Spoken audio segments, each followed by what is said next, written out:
അപ്പം പുതിയൊരു കാര്യം നമ്മൾ പഠിച്ചു. ഇനിയും അടുത്ത വീഡിയോ കാണാനായിട്ട് എന്ത് ചെയ്യണം? സൗത്ത് ലൂമിന്റെ ഇൻസ്റ്റാഗ്രാം ഫോളോ ചെയ്യുക. ഇപ്രാവശ്യം നല്ല ഫ്ലുവന്റ് ആയിട്ട് പഠിച്ചു. Hi, welcome to South Loom. അപ്പൊ നമ്മൾ സൗത്ത് ലൂമിന്റെ കൊറോങ്കോണത്തുള്ള ഷോറൂമിന്റെ ഫ്രണ്ടിലാണ് നിൽക്കുന്നത്.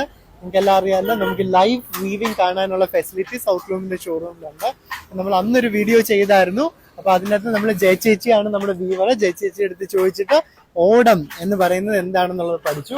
ഇന്ന് നമുക്ക് എന്തെങ്കിലും പുതിയൊരു കാര്യം പഠിക്കാം അല്ലെ, നമ്മുടെ തറിയെ പറ്റി. അപ്പൊ ജയചേച്ചി ഇന്ന് എന്താണ് നമ്മൾ പഠിക്കുന്നത്? നമ്മൾ വിഴുതിനെ പറ്റിയും അച്ചിനെ പറ്റിയാണ് പഠിക്കുന്നത്.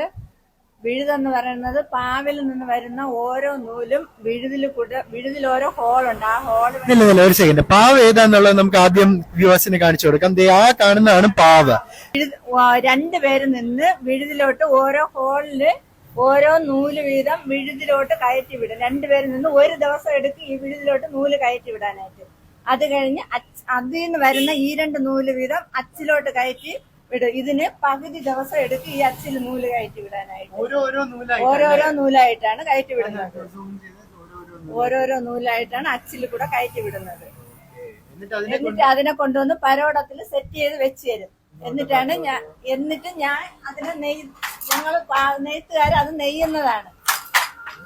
പരോടത്തിൽ സെറ്റ് ചെയ്ത് വെക്കുന്നതിന് നെയ്ത്തുകാര് നെയ്യും. അച്ചുമരം എന്തുവന്ന് കണ്ടു? വിഴുത്.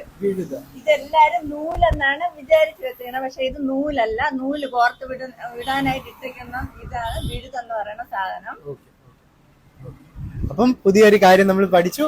ഇനിയും അടുത്ത വീഡിയോ കാണാനായിട്ട് എന്ത് ചെയ്യണം? സൗത്ത് ലൂമിന്റെ ഇൻസ്റ്റാഗ്രാം ഫോളോ ചെയ്യുക. ഇപ്രാവശ്യം നല്ല ഫ്ലുവന്റ് ആയിട്ട് പഠിച്ചു. Okay, by.